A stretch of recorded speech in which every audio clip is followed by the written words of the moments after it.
ഞാൻ സ്ഥിരമായിട്ട് കാണുന്ന ഒരു സംഭവമാണ്. ഏകദേശം ഒരു പ്രായമൊക്കെ കഴിയുമ്പോൾ ആണുങ്ങൾ കംപ്ലീറ്റ്ലി ഡിസപ്പിയർ ആവുന്നത്. ഫിസിക്കലി ഇവിടുന്ന് പോയിട്ടൊന്നുമില്ല, ഓല് ഈ നാട്ടിൽ തന്നെ ഉള്ളത്, സെയിം ജോലിയൊക്കെ ചെയ്യുന്നുണ്ടാവുക, സെയിം ഫ്രണ്ട് ഗ്രൂപ്പ് തന്നെ ഓൽക്കുള്ളത്. പക്ഷേ എന്തോ നഷ്ടപ്പെട്ടതുപോലെ. പണ്ടുണ്ടായിരുന്ന ആ ഒരു ഡ്രൈവ്, ആ ഒരു ഹങ്കർ, അന്നുണ്ടായിരുന്ന ആ ഒരു മോട്ടിവേഷൻ, ആ ഗ്രോത്ത് മൈൻഡ് സെറ്റ് പിന്നെ അങ്ങോട്ട് ഇല്ലാതാവുക, കംപ്ലീറ്റ്ലി ഗോൺ. പണ്ട് ഹൈസ്കൂളിലൊക്കെ പഠിക്കുന്ന ടൈമിൽ എല്ലാ പരിപാടിക്കും മുന്നിൽ നിന്നിരുന്ന നല്ല ലുക്കൊക്കെ ഉണ്ടായിരുന്ന ആൾക്കാർ പിന്നീട് ഒരു 26-27 വയസ്സൊക്കെ ആകുമ്പോൾ വയറൊക്കെ ചാടി, ലൈഫിനോടൊരു റിസെൻമെൻറ്റ് കാര്യങ്ങളൊക്കെ വന്ന്, ജീവിതം തന്നെ ഒരു ഇഷ്ടമല്ലാതെ ബാക്കി എല്ലാവരെയും ബ്ലെയിം ചെയ്ത് ഈ ലോകത്തിൻ്റെ പ്രശ്നം കൊണ്ടാണ് ഞാൻ നന്നാവാത്തത് എന്നൊക്കെയുള്ള രീതിയിൽ ഒരു ഡള്ളായിട്ടുള്ള ഒരു ലൈഫ് ജീവിക്കുന്ന പോലെ എനിക്ക് തോന്നിയിട്ടുണ്ട്.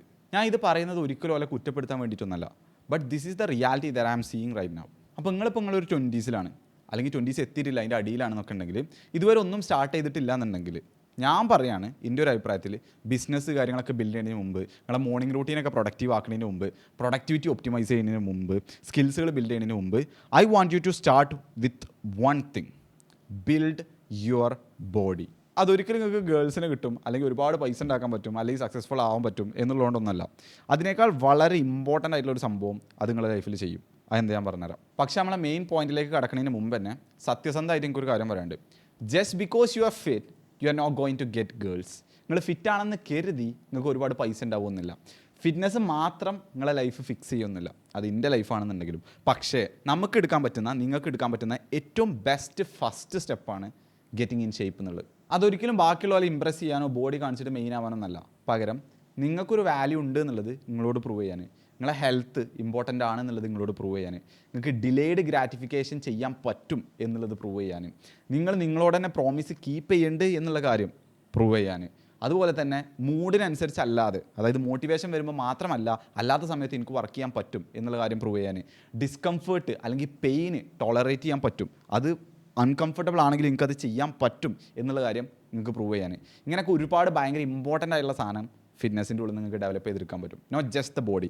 ജിമ്മിക്ക് പോകാന്ന് പറഞ്ഞാൽ it's not just about the body. ആ ബോഡി ബിൽഡ് ചെയ്യാന്നല്ല, ഇങ്ങനെ ഒരുപാട് സംഭവങ്ങൾ ലൈഫിലേക്ക് വേണ്ടത് നമുക്ക് അതിന് പഠിച്ചെടുക്കാൻ പറ്റും. ഇപ്പോൾ എൻ്റെ ഒരു അഭിപ്രായത്തിൽ, അല്ലെങ്കിൽ എൻ്റെ ഒരു വ്യൂ പോയിൻ്റ് പ്രകാരം, നമ്മളിപ്പോഴും ഹണ്ടേഴ്സ് തന്നെയാണ്.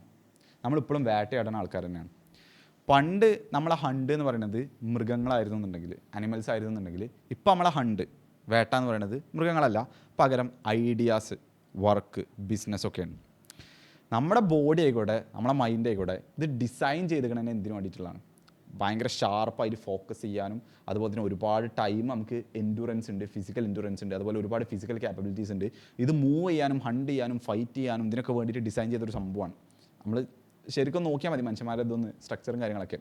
അപ്പോൾ നമ്മൾ അതിനെ മര്യാദക്ക് ട്രീറ്റ് ചെയ്ത് കഴിഞ്ഞാൽ, ഫിറ്റ്നസ്സും കാര്യങ്ങളൊക്കെ പ്രാധാന്യം കൊടുത്ത്, മെൻ്റൽ ഹെൽത്തിനൊക്കെ പ്രാധാന്യം കൊടുത്ത്, ആ ഒരു ടൂളിനെ, ആ ഒരു പെർഫോമൻസ് സാധനത്തിനെ നല്ല രീതിയിൽ നർച്ചർ ചെയ്ത് കൊണ്ടുവന്നു കഴിഞ്ഞാൽ നമുക്ക് അടിപൊളിയായിട്ട് ഷാർപ്പായിട്ട് വർക്ക് ചെയ്യാൻ പറ്റും. എന്നാൽ അതേസമയം നമ്മൾ ട്രെയിൻ ചെയ്യണില്ല, നമ്മൾ ഫിസിക്കൽ ഹെൽത്തിനും ട്രെയിൻ ചെയ്യണില്ല, മെൻ്റൽ ഹെൽത്തിനൊന്നും ട്രെയിൻ ചെയ്യണില്ല എന്നുണ്ടെങ്കിൽ നമ്മൾ ആ രീതിയിലൊരു ലെതാർജിക് രീതിയിൽ തന്നെ ആയിരിക്കും നമ്മളെ വർക്കിനെ അപ്രോച്ച് ചെയ്യുക. ശരിക്കും നമ്മൾ വർക്കിനെ ഒരു ഹണ്ട് എന്നുള്ള രീതിയിൽ അപ്രോച്ച് ചെയ്ത് കഴിഞ്ഞാൽ think about the results we get. ഇപ്പം ഞാൻ ഇൻസ്പിറേഷനായി കാണുന്ന ഒരുപാട് ആൾക്കാർ ലൈഫിൽ സക്സസ്ഫുൾ ആയിട്ടുള്ള, അത് ജസ്റ്റ് പൈസ ഉണ്ടാക്കുക എന്നല്ല, ഞാൻ പല ഏരിയാസ് നോക്കുന്നുണ്ട്. അങ്ങനെ ഞാൻ കാണുന്ന മെജോറിറ്റി ആൾക്കാരും ഫിസിക്കൽ ഹെൽത്തിന് ഭയങ്കര പ്രാധാന്യം കൊടുക്കുന്ന ആളാണ്, അല്ലെങ്കിൽ ഡെലിബറേറ്റ്ലി പോലെ ഫിസിക്കൽ ചലഞ്ചിലൂടെ കൊണ്ടുപോകുന്ന ആൾക്കാരാണ്. Simple example: Alex Hormozi, Chris Williamson, Hamza, Danko, Huberman, അതുപോലെ തന്നെ ഇഷ്ടം പോലെ ആൾക്കാരുണ്ട്. എനിക്ക് പെട്ടെന്ന് കിട്ടുന്ന പേര് പറഞ്ഞാണ് മൈക്ക് തേഴ്സൺ. അങ്ങനെയൊക്കെ ഇവരൊക്കെ ബാക്കി ഏരിയാസിലൊക്കെ സക്സസ്ഫുൾ ആവുന്ന അതേപോലെ തന്നെ ഫിസിക്കൽ ചലഞ്ചസ് അല്ലെങ്കിൽ ഫിസിക്കലി ഡിസ്കംഫർട്ടായിട്ടുള്ള കാര്യങ്ങൾ സ്ഥിരമായിട്ട് ചെയ്യുന്ന ആൾക്കാരാണ്. ശരിക്കും സ്റ്റഡീസ് കാണിക്കുന്നൊരു സംഭവമുണ്ട്, കോസേഷൻ അല്ല കോറിലേഷൻ. എന്താ വെച്ചാൽ ഫിസിക്കൽ ചലഞ്ചസുകളിൽ അല്ലെങ്കിൽ ഫിസിക്കൽ ആക്ടിവിറ്റീസിൽ ഹൈ പെർഫോമേഴ്സായി നിൽക്കുന്ന ആൾക്കാർ, അല്ലെങ്കിൽ ഡെലിബറേറ്റ്ലി ഓല് ഡിസ്കംഫർട്ട്, ഫിസിക്കലി ബുദ്ധിമുട്ടായിട്ടുള്ള കാര്യങ്ങൾ ചെയ്യുന്ന, റണ്ണിങ് ആയിക്കോട്ടെ, ബോക്സിങ് ആയിക്കോട്ടെ, അല്ലെങ്കിൽ ജിമ്മിൽ പോകുന്ന ആയിക്കോട്ടെ, അങ്ങനത്തെ സംഭവങ്ങൾ സ്ഥിരമായിട്ട് കൺസിസ്റ്റൻ്റ് ആയിട്ട് ചെയ്യുന്ന ആൾക്കാർ ബാക്കി ഏരിയാസിലും ഹൈ പെർഫോമേഴ്സായി നിൽക്കുന്നത്, അല്ലെങ്കിൽ ബാക്കി ഏരിയാസിൽ ഹൈ പെർഫോമേഴ്സായി നിൽക്കുന്നതിലെ ഒരു ഭൂരിഭാഗം ആൾക്കാരും ഫിസിക്കൽ കാര്യങ്ങളിൽ, ഫിസിക്കൽ ചലഞ്ചസിൽ കൂടുതൽ പാർട്ടിസിപ്പേറ്റ് ചെയ്യുന്ന ആൾക്കാരാണെന്നുള്ള സംഭവം സ്റ്റഡീസ് കാണിക്കുന്നുണ്ട്.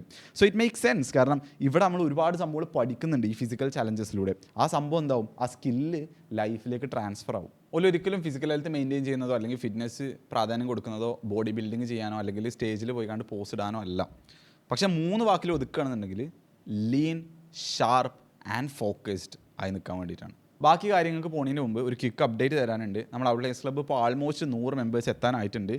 വൺസ് ഒരു 100 മെമ്പേഴ്സ് അതിന് മുകളിൽ ആയി കഴിഞ്ഞാൽ നമ്മൾ പ്രൈസ് ഇൻക്രീസ് ചെയ്യുന്നതായിരിക്കും. ഇപ്പോൾ 399 ആണ് പെർ മന്ത്, ഇയർലി ആണെങ്കിൽ 3499 ആണ് വരുന്നത് മെമ്പർഷിപ്പ് ഫീ.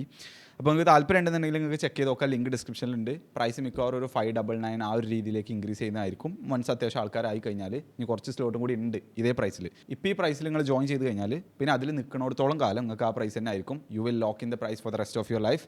സോ താല്പര്യം ഉണ്ടെങ്കിൽ ചെക്ക് ചെയ്ത് നോക്കുക, ലിങ്ക് ഡിസ്ക്രിപ്ഷനിലുണ്ട്. Okay, back to the video. അധിക ചെക്കന്മാർക്കും ഡിസ്കംഫേർട്ട് ഫേസ് ചെയ്യുക എന്നുള്ള സംഭവം, അല്ലെങ്കിൽ ഭയങ്കര ബുദ്ധിമുട്ടായ സാധനങ്ങൾ, ചലഞ്ചസ് ജീവിതത്തിൽ സ്ഥിരമായിട്ട് കിട്ടാൻ വേണ്ടിയിട്ടുള്ളൊരു ട്രെയിനിങ് ഗ്രൗണ്ട് ഉണ്ടാവില്ല. ഇപ്പോൾ നിങ്ങൾ നോക്കുകയാണെന്നുണ്ടെങ്കിൽ, അല്ലെങ്കിൽ നിങ്ങൾ ഓണസ്റ്റായിട്ട് സത്യസന്ധമായിട്ട് പറയുകയാണെന്നുണ്ടെങ്കിൽ, നിങ്ങളുടെ ദിവസത്തിൽ എവിടെയാണ് ഏറ്റവും ബുദ്ധിമുട്ടുള്ള സംഭവം വരുന്നത്? നിങ്ങളെ ഫുൾ കപ്പാസിറ്റി നിങ്ങൾക്ക് യൂസ് ചെയ്യേണ്ടി വരുന്ന, നിങ്ങൾ കുഴങ്ങിയാലും അല്ലെങ്കിൽ നിങ്ങൾക്ക് ഗിവ് അപ്പ് ചെയ്യാൻ തോന്നിയാലും പക്ഷേ ഇനിയും ചെയ്യണം എന്നുള്ള രീതിക്ക് നിങ്ങളെ പുഷ് ചെയ്യുന്ന രീതിയിലുള്ള സംഭവങ്ങൾ എന്തെങ്കിലും എല്ലാ ദിവസവും നടക്കുന്നുണ്ടോ എന്നുള്ളതൊന്ന് ഓണസ്റ്റായിട്ട് ചോദിച്ചു നോക്കി. സ്വന്തമായിട്ടൊരു ബിസിനസ് സ്റ്റാർട്ട് ചെയ്യുകയാണെങ്കിലും ഇപ്പോൾ ഞാൻ പറഞ്ഞ കാര്യങ്ങളുണ്ടല്ലോ, ഡിലേഡ് ഗ്രാറ്റിഫിക്കേഷൻ, അതേപോലെ ഡിസ്കംഫർട്ട് ഫേസ് ചെയ്യുന്ന സാധനങ്ങളൊക്കെ, അതൊക്കെ അതും പഠിപ്പിച്ചു തരും. അല്ല നിങ്ങൾക്ക് പട്ടിണി ഉണ്ട് അല്ലെങ്കിൽ പോവേർട്ടിയാണ് നിങ്ങളൊരു ഫാമിലിയിലൊക്കെ എന്നുണ്ടെങ്കിൽ അതിൽ നിന്ന് രക്ഷപ്പെടാൻ വേണ്ടിയിട്ട് കഷ്ടപ്പെടുന്നോലും ഈ സംഭവങ്ങളൊക്കെ പഠിക്കും. ഒരു സ്കില്ല് ഒന്നും അറിയാത്തോടത്ത് നിന്ന് ബിൽഡ് ചെയ്തെടുത്ത് അതിലേക്ക് ടോപ്പിൽ എത്താൻ വേണ്ടി കഷ്ടപ്പെടുന്ന ആൾക്കാർ ഇതൊക്കെ പഠിക്കും. അതുപോലെ തന്നെ നമുക്ക് നമ്മളെ മുകളിൽ ആരുമില്ല, നമുക്ക് പാരൻസ് ഒന്നുമില്ല. അപ്പോൾ നമ്മളെ അടിയിലുള്ള നമ്മളെ അനിയന്മാരായിക്കോട്ടെ അല്ലെങ്കിൽ നമ്മളെ മക്കളായിക്കോട്ടെ എല്ലാവരും നോക്കി വളർത്തുന്നത് നമ്മളാണ്. നമുക്ക് മുകളിൽ സപ്പോർട്ട് ചെയ്യാൻ ആരുമില്ല, നമ്മളാണ് ഈ ഫാമിലിനെ മൊത്തം ലീഡ് ചെയ്യണമെന്നുണ്ടെങ്കിൽ അങ്ങനെ ഒരു സിറ്റുവേഷനിൽ കടന്നു പോകുമ്പോഴും ഈ സംഭവങ്ങളൊക്കെ പഠിക്കും. പക്ഷേ ഇതിൻ്റെയൊക്കെ ഒരു ഇതെന്താണെന്ന് വെച്ച് കഴിഞ്ഞാൽ ഇതൊന്നും എല്ലാവർക്കും അവൈലബിൾ ആവില്ല, അല്ലെങ്കിൽ എല്ലാവർക്കും അവൈലബിൾ എന്ന് പറയുമ്പോൾ ഒരു ഓപ്പർച്യൂണിറ്റി പോലെയാണ്. പക്ഷേ ഞാൻ അതിനെ ഓപ്പർച്യൂണിറ്റി ആയിട്ടാണ് കാണുന്നത്. ഇതൊന്നും എല്ലാവരുടെ ജീവിതത്തിൽ ഉണ്ടായിക്കോണം എന്നില്ല അങ്ങനെയുള്ള സിറ്റുവേഷൻസ്. പക്ഷേ അങ്ങനെയുള്ളൊരു സമയത്ത് ജസ്റ്റ് ഒരു 1000 റുപ്യ കയ്യിലുണ്ടെന്നുണ്ടെങ്കിൽ ഇനി ഒന്നും വേണ്ട, ഫ്രീ ആയിട്ട് തന്നെ വേണമെന്നുണ്ടെങ്കിൽ നിങ്ങൾക്ക് ഫിറ്റ്നസ് സ്റ്റാർട്ട് ചെയ്യാം. നിങ്ങൾക്ക് ഓടാൻ പോകണമെന്നുണ്ടെങ്കിൽ അവിടെ ഒരു ഷൂ ആണെന്നല്ലാതെ വേറെ എന്തെങ്കിലും ചലഞ്ച് ഉണ്ടോ? അല്ല. നിങ്ങൾക്ക് ജിമ്മിൽ സ്റ്റാർട്ട് ചെയ്യണമെന്നുണ്ടെങ്കിൽ, ജിമ്മിൽ പോകാൻ തുടങ്ങണമെന്നുണ്ടെങ്കിൽ, ഒരു ചീപ്പ് ജിമ്മൊക്കെ ആണെങ്കിൽ ഒരു 1000-1500 റുപ്യൊക്കെ മാസം കയ്യിലുണ്ടെന്നുണ്ടെങ്കിൽ അപ്പോൾ തൊട്ട് നിങ്ങൾക്ക് ഈ സംഭവങ്ങളൊക്കെ പഠിക്കൽ സ്റ്റാർട്ട് ചെയ്യാൻ പറ്റും. ഈ ജിമ്മിലും സ്പോർട്സിലും ഫിസിക്കൽ ആക്ടിവിറ്റിയിലൊക്കെ ഒരു റൂളുണ്ട്. നിങ്ങൾ എത്ര വലിയ പൈസക്കാരനായാലും, നിങ്ങൾക്ക് എത്ര വലിയ കണക്ഷൻസ് ഉണ്ടെന്നുണ്ടെങ്കിലും, നിങ്ങൾക്ക് എത്ര കോൺഫിഡൻസ് ഉണ്ടെന്നുണ്ടെങ്കിലും, like the rule of the jungle. ഇപ്പോൾ ഒരു ജിമ്മിലാണെന്നുണ്ടെങ്കിൽ അവിടെ ഏറ്റവും കൺസിസ്റ്റൻ്റ് ആയിട്ട് വരുന്ന ആരാണ്, ഏറ്റവും ഡിസിപ്ലിൻ ഉള്ള ആരാണ്, ഏറ്റവും നല്ല ഷേപ്പിൽ നിൽക്കുന്ന ആരാണ്, ഏറ്റവും സ്ട്രോങ് ആയിട്ടുള്ള ആളാണ്, ഓൽക്കാണ് അവിടെ വില ഉണ്ടാവുക. അല്ലാതെ പൈസ ഓലെ ഫാദർ വലിയ സംഭവമാണോ ഇതൊന്നല്ല. You either lift or you don't. നിങ്ങൾക്ക് ഞാൻ എൻ്റെ ഒരു കഥ പറഞ്ഞുതരാം, ഞാൻ എങ്ങനെയാണ് എൻ്റെ ഫിറ്റ്നസ് ജേണി സ്റ്റാർട്ട് ചെയ്തതെന്നുള്ളത്. ആക്ച്വലി ഫസ്റ്റ് ഞാൻ വർക്കൗട്ട് ചെയ്യാൻ തുടങ്ങിയപ്പോൾ എൻ്റെ അടുത്ത് ജിമ്മിൽ പോകാൻ പൈസ ഒന്നുമില്ല. എനിക്കൊരു ജിം മെമ്പർഷിപ്പ് ഒന്നും അഫോർഡ് ചെയ്യാൻ പറ്റില്ല. ഞാനൊരു 10ാം ക്ലാസ് കഴിഞ്ഞതിന് ശേഷം ഞങ്ങളൊരു കോവിഡ് ബാച്ചാണ് ശരിക്ക്, +1 +2 ഒക്കെ. അപ്പോൾ ആ ഒരു ടൈമിലാണ് ഞാൻ എൻ്റെ ഫിറ്റ്നസ് ജേണീനെ സ്റ്റാർട്ട് ചെയ്യുന്നത്. ഞാൻ എങ്ങനെ സ്റ്റാർട്ട് ചെയ്തതെന്നറിയോ? ഇപ്പോൾ ഞങ്ങളെ വീട്ടുപണി, മുകളിലത്തെ വീട് പണി കഴിഞ്ഞതിന് ശേഷം കുറച്ച് ബാക്കി ഉണ്ടായിരുന്ന ഓടുണ്ടായിരുന്നു. നമ്മൾ സാധാ ചുവപ്പ് കളറുള്ള ഓട്. ഈ ഓടിൻ്റെ കുറേ പീസുകളുണ്ട് പൊട്ടിയത്. അതേപോലെ തന്നെ എൻ്റെ അടുത്ത് കുറേ, അല്ലെങ്കിൽ എൻ്റെ വീട്ടിൽ പഴയ ബാഗുകൾ, ഞങ്ങൾ പണ്ടൊക്കെ യൂസ് ചെയ്തതിന് LP ന്ന് UP ന്നൊക്കെ യൂസ് ചെയ്ത ബാഗുകളുണ്ട് കേടരാത്ത. അതുപോലെ ചെറിയ അനിയനൊക്കെ യൂസ് ചെയ്ത സ്കൂബീഡൻ്റെ ഒക്കെ ബാഗുണ്ട്. ഈ സ്കൂബീഡൻ്റെ ബാഗിൻ്റെയൊക്കെ പ്രത്യേകത എനിക്ക് ഭയങ്കര ഉറപ്പായി കയറും. അത് ചെറുതാണെന്നുണ്ടെങ്കിലും കാണാൻ രസമില്ലെങ്കിലും നല്ല ഉറപ്പുണ്ടാവും. അപ്പോൾ ഇങ്ങനത്തെ ബാഗുകളൊക്കെ എടുത്തു, ഒരു 3 ബാഗൊക്കെ എടുത്തിട്ട് അതിൻ്റെ ഉള്ളിൽ ഈ ഓടുകൾ നിറച്ചു. അങ്ങനെ അത് ഓരോ വെയിറ്റ് ആക്കി. ബാഗിൻ്റെ ഒരു പ്രത്യേകത പറഞ്ഞു കഴിഞ്ഞാൽ ബാഗിൻ്റെ മുകളിൽ ഇങ്ങനെ ഒരു സാധനം ഉണ്ടാവുമല്ലോ. അപ്പോൾ നമുക്ക് എന്ത് ചെയ്യുക, അത് രണ്ടും ഒരു വടിമ കെട്ടിയിട്ട് ഇങ്ങനെ എന്താ പറയുക, ഡംബൽക്കുകളും അതേപോലെ ബെഞ്ച് പ്രസ്സും ഇങ്ങനത്തെ കാര്യങ്ങളൊക്കെ ചെയ്യാം. അപ്പോൾ അങ്ങനെ ബാഗുകൾ വെയിറ്റ് ആക്കി. അതേപോലെ തന്നെ അയൺ ചെയ്യുന്ന ടേബിളുണ്ട്, മരത്തിൻ്റെ നല്ല ഇരുമ്പിൻ്റെ. അപ്പോൾ അതിൻ്റെ കാലുകളുണ്ട്, തുരുമ്പ് പിടിച്ചിക്കണ്, അത് നാശമായിക്കണ്. അപ്പോൾ അതിൻ്റെ കാലുകൾ എടുത്തിട്ട് കട്ടിയുള്ളത് ബെഞ്ച് പ്രസ്സിന് വേണ്ടിയിട്ടും അങ്ങനെയൊക്കെയുള്ള വലിയ ബാർബലും ആക്കി, കട്ടില്ലാത്തത് ഡംബൽക്കുകളും കാര്യങ്ങളൊക്കെ ചെയ്യാൻ വേണ്ടിയിട്ടുള്ള ചെറിയ ബാർബലും ആക്കി. എന്നിട്ട് കുറച്ച് കുപ്പികൾ എടുത്തിട്ട് ആ കുപ്പികളുടെ ഉള്ളിൽ മണൽ നിറച്ചിട്ട് അതിൽ PVC പൈപ്പൊക്കെ വെച്ചാണ് അത് ഡംബൽസ് ആക്കി. അങ്ങനെയാണ് ഞാൻ എൻ്റെ ഫിറ്റ്നസ് ജേണി സ്റ്റാർട്ട് ചെയ്തത്. ഇനിയും കഴിഞ്ഞിട്ടില്ല. ഇപ്പോൾ ഫാന് ഇടുന്ന ഹുക്ക് ഉണ്ടല്ലോ മുകളിൽ, നമ്മൾ വീട്ടിലൊക്കെ ഉണ്ടാകുന്നത്. ഇപ്പോൾ ഇവിടെ ഫാനുണ്ട്, ഈ ഫാനിൻ്റെ മുകളിൽ ഉള്ള ആ ഒരു ഹുക്ക്, ഫാൻ തൂക്കിടാൻ വേണ്ടിയിട്ടുള്ള, അതിൽ നമ്മളെ സൈക്കിളിൻ്റെ ടയറിൻ്റെ കറങ്ങാൻ വേണ്ടിയിട്ടുള്ള ആ ഒരു ബോൾ ബെയറിംഗ് ഒക്കെ ഉള്ള സാധനം ഉണ്ടല്ലോ, നമ്മളിപ്പോൾ കിണറ്റിലുള്ള ആ പുള്ളിയില്ലേ, അതേപോലെ വർക്ക് ചെയ്യുന്ന ആ സംഭവം ഊരി കൊടുത്തിട്ട് ഞാൻ എന്ത് ചെയ്ത്, ആ ഒരു ഹുക്കുമ്മ കെട്ടിയിട്ട് അതിലൂടെ കയറിട്ടിട്ട് അതിൻ്റെ തുമ്പത്തൊരു കമ്പിയും അപ്പുറത്ത് ഞാൻ ഉണ്ടാക്കി വെച്ച ആ ബാഗ് ഉണ്ടല്ലോ വെയിറ്റൊക്കെ ഉള്ള ആ ബാഗും തൂക്കിയിട്ടിട്ട് ഞാൻ ലാറ്റ് പുൾ ഡൗണും കാര്യങ്ങളൊക്കെ ചെയ്തിരുന്നത്. ആൻഡ് എനിക്ക് പറയാനുള്ളൊരു കാര്യം എന്താ വെച്ചാൽ, അത് എവിടുന്നാണ് ചെയ്തതിനെ അറിയോ? ഫുള്ള് മെസ്ഡപ്പ് ആയിരുന്നു. കറക്റ്റ് വർക്കൗട്ടോ ഫോമോ കാര്യങ്ങളൊന്നും ഇല്ല. പക്ഷേ അതിനോടുള്ള ആഗ്രഹം കൊണ്ടാണ് ഞാൻ ചെയ്തിരുന്നത്. ആ ചെയ്ത ടൈമിൽ എൻ്റെ ഫാമിലിയൊക്കെ എന്നെ കളിയാക്കിയിരുന്നു. ഓല് ചീത്ത ആൾക്കാരായതുകൊണ്ടൊന്നല്ല, കാരണം എൻ്റെ ഫാമിലിയിൽ ആരും ഫിറ്റ്നസ്സിന് പ്രാധാന്യം കൊടുക്കുന്ന ഒരു രീതിയിലല്ലേനും. ഞാനാണ് ഫസ്റ്റായിട്ട്, അല്ലെങ്കിൽ എൻ്റെ ക്ലോസ് ആയിട്ട് നിൽക്കുന്നത്. അപ്പോൾ നമ്മളെ കസിൻസ് അല്ലെങ്കിൽ ഉമ്മാൻ്റെ കൂടി ഇപ്പാൻ്റെ കൂടി അങ്ങനെയൊക്കെ പറയില്ല നമ്മൾ. അവിടെയൊക്കെ നോക്കുകയാണെന്നുണ്ടെങ്കിൽ, ക്ലോസ് ഫാമിലിയിലൊക്കെ നോക്കുകയാണെന്നുണ്ടെങ്കിൽ, ഇവരാരും സ്ഥിരമായിട്ട് ജിമ്മിൽ പോലും നല്ലൊരു ഫിറ്റായിട്ടുള്ള ബോഡി ബിൽഡ് ചെയ്യലും ഭയങ്കര സക്സസ്ഫുൾ ആയിട്ടുള്ള ബിസിനസ് ബിൽഡ് ചെയ്യുക ഇങ്ങനെയൊന്നുള്ള ആൾക്കാരല്ല. അതുപോലെ പ്രശ്നമല്ല, അങ്ങനെയാണോ. അപ്പോൾ ആ ഒരു സമയത്ത് അതിൽ നിന്ന് ഒരു ഔട്ട്ലെയർ എന്നുള്ള രീതിയിൽ വ്യത്യസ്തമായിട്ടുള്ള സംഭവങ്ങളാണ് ഞാൻ കാണിക്കുന്നത്. എനിക്കറിയില്ല ഞാൻ എന്താ ചെയ്യണം എന്നുള്ളത് കറക്റ്റ്, പക്ഷേ എനിക്ക് എവിടേക്കോ എത്തണം, എന്തൊക്കെയോ ചെയ്യണം എന്നുള്ള ആഗ്രഹമുണ്ട്. അങ്ങനെ ഞാൻ സ്റ്റാർട്ട് ചെയ്തത് ഈ റൂമിൽ വെച്ചാണ്ട്. ഇപ്പം നിൽക്കണ ഈ സ്റ്റുഡിയോ ആയിരുന്നു ഞാൻ അന്ന് വർക്കൗട്ട് ചെയ്തിരുന്ന സ്ഥലം. അപ്പോൾ ഞാൻ അവിടെ ഇങ്ങനെ വർക്കൗട്ടും കാര്യങ്ങളൊക്കെ വൈകുന്നേരം ചെയ്യുമ്പോൾ കമ്പിയൊക്കെ എടുത്ത് ബാഗ് എടുത്ത് പൊക്കട് കാണുമ്പോൾ വിചാരിച്ച് എനിക്ക് പിരാന്താണെന്നൊക്കെ എന്നെ കുറേ കളിയാക്കി ചെയ്തിന്. എവിടെയൊക്കെ മസിൽ വരുന്നില്ലല്ലോ, കൈ ഇപ്പോഴും എല്ലാം ഉള്ളൂ എന്നുള്ള രീതിയിൽ കോയി കൈയാണെന്നൊക്കെ പറഞ്ഞാണ്ട്. പക്ഷേ ഐ ഡിഡ്ന്റ് സ്റ്റോപ്പ്. അത് പതുക്കെ കുറച്ചിങ്ങനെ ഈ സാധനങ്ങളൊക്കെ പൊട്ടി കേടരാനൊക്കെ തുടങ്ങി. അങ്ങനെ ചെറിയ രീതിയിൽ പൈസ ഒക്കെ ഉണ്ടാക്കാൻ തുടങ്ങി. മീൻ വിറ്റാണ്ടും പേപ്പർ വിറ്റാണ്ടും അങ്ങനെയൊക്കെ പല രീതിയിൽ പൈസ ഒക്കെ ഉണ്ടാക്കാൻ തുടങ്ങി. ഇതിൻ്റെ ശേഷം പിന്നെ ഞാൻ എന്ത് ചെയ്ത് ജിമ്മും കാര്യങ്ങളൊക്കെ സ്റ്റാർട്ട് ചെയ്തു. അന്നത്തെ ടൈം എന്നൊക്കെ പറയുന്നത് എനിക്ക് ആകെ പൈസ എന്തിനേ ഉണ്ടാവുള്ളൂ, ജിം മെമ്പർഷിപ്പ് കൊടുക്കാനേ ഉണ്ടാവുള്ളൂ. പക്ഷേ ഞാൻ പോകും. ഈവൻ ടൂർ പോകാൻ അങ്ങനത്തെ കാര്യങ്ങൾക്കൊന്നും പൈസ ഇല്ലെങ്കിലും ഇതിന് വേണ്ടി ഞാൻ എങ്ങനെയെങ്കിലും പൈസ കണ്ടെത്തിയിട്ട് പോകും. എനിക്ക് വീട്ടിൽ നിന്ന് ചോദിക്കുന്നത് അത്ര ഇഷ്ടമല്ലായിരുന്നു. ഞാൻ ചോദിച്ചിരിക്കണ പല സിറ്റുവേഷനും, പക്ഷേ മെജോറിറ്റി ഞാൻ വീട്ടിൽ നിന്ന് അങ്ങനെ ചോദിക്കലില്ലാണ്. അപ്പോൾ ഇതിൽ നിന്ന് എനിക്ക് പറഞ്ഞ ഒരാളെന്ന് വെച്ചാൽ ഞാൻ ഒരിക്കലും ഇന്ന സംഭവമൊക്കെ ഞാൻ വലിയ ആളാണെന്ന് പറയല്ല. പകരം ഫിറ്റ്നസ് ജേണി സ്റ്റാർട്ട് ചെയ്യണമെന്നുണ്ടെങ്കിൽ അതിന് കയ്യിൽ പൈസയോ റിസോഴ്സോ അങ്ങനത്തെ സാധനങ്ങളൊന്നും വേണ്ട എന്നുള്ളതിൻ്റെ ഒരു പ്രൂഫാണ്. അത് ഞാൻ ജീവിച്ചിട്ടുണ്ട്, അതുകൊണ്ട് എനിക്കറിയാം. ഞങ്ങൾക്ക് വേറൊരു ചങ്ങാതിൻ്റെ ഒരു സ്റ്റോറി പറഞ്ഞുതരാം.